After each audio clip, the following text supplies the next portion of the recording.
Bonjour à tous, j'espère que vous allez bien. Si c'est pour toi la première fois sur cette chaîne et que tu es à la recherche des informations, des opportunités et des conseils à l'étranger, tu es sur la bonne chaîne. Donc je te conseille de t'abonner et d'activer la cloche afin d'être sûr d'être notifié à chaque fois que nous postons de nouvelles vidéos. Même les anciens le savent, à chaque fois que Experiences Abroad poste une vidéo, c'est-à-dire ça doit être une information, une opportunité et des conseils sur la vie et les études à l'étranger. Aujourd'hui, je reviens avec 5 programmes pour immigrer facilement au Canada en 2022 et à la fin. Et pour tous ceux qui vont suivre la vidéo jusqu'à la fin, je réserve pour vous un bonus pour encore immigrer très facilement au Canada pour cette année. Donc, je te conseille toi aussi de suivre la vidéo jusqu'à la fin et on se retrouve juste après.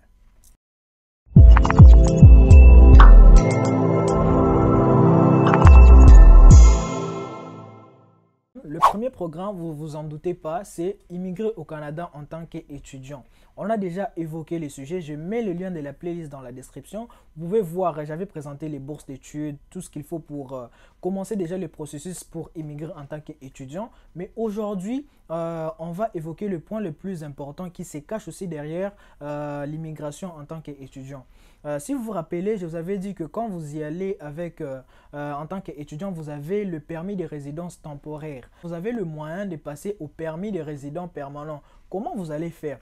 Quand vous êtes au Canada en tant qu'étudiant, on vous donne 20 heures de travailler chaque semaine. C'est très important. Bien sûr, certains peuvent dire qu'ils sont à l'aise, ils sont aisés, ils sont assez riches pour ne pas pour travailler les 20 heures dans la semaine. D'accord, je vous l'accorde. Mais c'est très important. Pourquoi? Parce que quand vous travaillez, vous allez acquérir. On va vous donner ce qu'on appelle l'expérience canadienne. Ou si vous êtes au Québec, on va vous donner l'expérience québécoise. Et quand vous allez postuler pour le permis de résident permanent, cette expérience va faciliter votre obtention de votre permis de résidence. Donc, pour tous ceux qui vont y aller en tant qu'étudiants, ne négligez pas le travail, ne négligez pas les 20 heures de travail par semaine qu'on offre aux étudiants. Ça va vous aider à travailler, obtenez l'expérience canadienne, obtenez l'expérience québécoise et ça va vous aider quand vous allez postuler, quand vous allez faire la demande de votre permis de résident permanent. Donc ça, c'est le premier programme qui va vous permettre de rester aussi longtemps au Canada et directement on passe au deuxième programme. Toujours les secteurs études et maintenant comment ça va se passer? Quand vous êtes marié, vous avez votre époux, vous avez votre femme qui étudie déjà au Canada, vous avez une certaine facilité de faire le processus pour immigrer au Canada. Comment vous allez faire? Comment vous allez organiser le processus? Votre mari qui est au Canada, il a la possibilité de faire pour vous la demande de permis de travail ouvert. Étant donné que c'est votre mari, on va vous donner ce permis. Comme ça, vous allez aller au Canada et pendant que lui, il sera en train d'étudier, vous serez en train de faire le travail. Et bien sûr, vous allez obtenir le permis de travail et ça sera temporaire dans le sens où quand votre mari va finir les études, vous aussi, vous allez arrêter. On va stopper votre contrat et vous allez... normalement, vous devez rentrer au pays. Mais comme je vous l'ai dit souvent, quand vous êtes déjà sur place, il y a plusieurs programmes auxquels vous pouvez vous lancer. Vous pouvez vous lancer dans plusieurs autres programmes et ça va vous permettre de rester aussi longtemps possible au Canada. Mais seulement si vous avez déjà votre conjoint et votre mari qui étudient déjà au Canada. Pour le troisième point, je vais vous parler de programmes de province. Vous devez savoir que chaque province au Canada a son programme d'immigration. Et maintenant, vous, qu'est-ce que vous devez faire?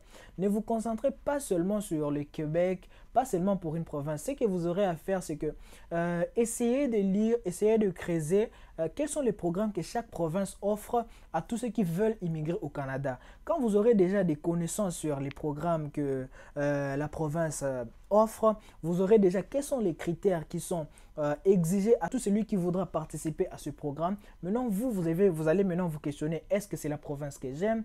Vous devez savoir quelle est la province, qu'est-ce qui vous intéresse dans cette province et aussi maintenant là vous aurez le temps de choisir, vous aurez le temps de vous préparer selon les critères qui sont demandés par la province. Affichez l'envie d'aller rester, d'aller vivre longtemps dans la province plutôt que de chercher à arriver seulement dans la province et puis directement partir au Québec et puis directement partir dans d'autres provinces. Donc affichez l'envie d'aller rester aussi longtemps possible dans la province selon la durée de votre permis. En tout cas, ne soyez pas la personne qui va leur montrer que vous allez arriver directement changer. Ça va réduire vos chances. Donc, quand vous allez trouver votre province, montrer, afficher l'envie, la passion que vous avez pour la province et ça va maximiser vos chances. Vous devez bien sûr aussi savoir les provinces qui recherchent du monde. C'est là qu'il y a vraiment de l'or, c'est là qu'on prend beaucoup de gens.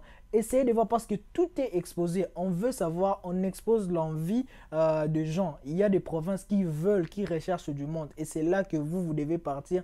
Bien sûr que ça doit vous intéresser d'abord, mais faites de la recherche sur des provinces qui recherchent du monde. Et c'est là que quand vous allez postuler, ça va vraiment faciliter votre processus et dans peu de temps, vous allez immigrer au Canada. Donc, les programmes de province, c'est aussi une mine d'or que vous ne devez pas négliger et vous allez immigrer au Canada. Le quatrième programme, ça sera le parrainage. Bien sûr, vous savez déjà c'est quoi le parrainage. Et pour ceux qui ne savent pas le parrainage, c'est-à-dire vous avez déjà un membre de votre famille qui est au Canada et qui veut vous prendre en charge, qui veut vous prendre en charge pendant que vous allez venir vivre au Canada. Donc, il va faire la demande pour vous pour montrer qu'il va vous parrainer. C'est aussi un moyen très facile qui permet aux gens d'immigrer au Canada dans peu de temps. Et si vous voulez, je peux faire une vidéo complète sur le parrainage pour vous expliquer qu'est-ce qu'il faut faire, comment il faut le faire.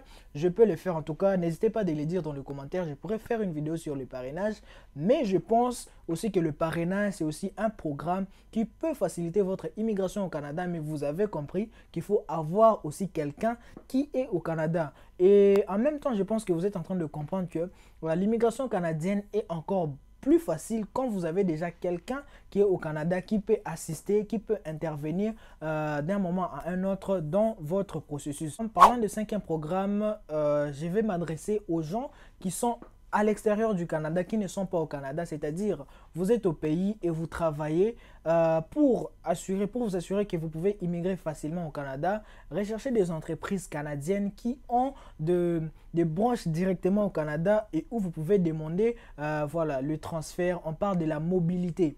Donc vous êtes dans une entreprise en Afrique ou je ne sais pas où, vous travaillez dans cette entreprise canadienne. J'ai déjà parlé de ça aussi dans une vidéo. Je vous ai montré que c'était aussi un moyen d'immigrer au Canada facilement et c'était le moins coûteux. Donc vous devez aussi vous concentrer sur ça, mais ça marche aussi pour ceux qui ne sont pas employés dans une entreprise canadienne en Afrique ou au pays. Là, vous avez juste à chercher une entreprise au Canada, mais vous devez postuler pour le permis de travail fermé. Je vous ai déjà expliqué pourquoi vous devez postuler pour ça. Et si vous ne savez pas encore, le lien dans la description, allez suivre et vous allez comprendre pourquoi. Donc, le permis de travail, le programme de permis de travail, c'est aussi un moyen très facile pour vous d'immigrer au Canada. Mais bien sûr, pour ce cas, je parle de ceux qui sont déjà employés dans une entreprise canadienne en Afrique ou au pays. Et puis, grâce à ça, vous allez passer par la mobilité et puis on va vous transférer dans leur branche au Canada. Et grâce à ça, vous allez immigrer très facilement à des coûts trop moins chers. Vous pouvez passer un processus avec succès. Et pour toi qui es resté jusqu'à la fin, je vais te dire aussi que tu peux immigrer au Canada en tant que réfugié. Mais ça peut prendre beaucoup de temps si vous n'arrivez pas vraiment à prouver que vous êtes un sujet de poursuite. Voilà, ce sont les 6 programmes que j'ai présentés pour vous. Si vous avez aimé, n'hésitez pas de mettre un pouce bleu. Si vous avez d'autres programmes qui peuvent aider les gens, n'hésitez pas de mettre dans le commentaire. Ça va aider certaines personnes. Je ne connais pas tout, je ne maîtrise pas tout. Si toi aussi tu en as des programmes, des meilleurs programmes pour les autres, n'hésite pas de mettre ça dans le commentaire. Et sur ce, je vous dis à bientôt dans la prochaine vidéo. Ciao!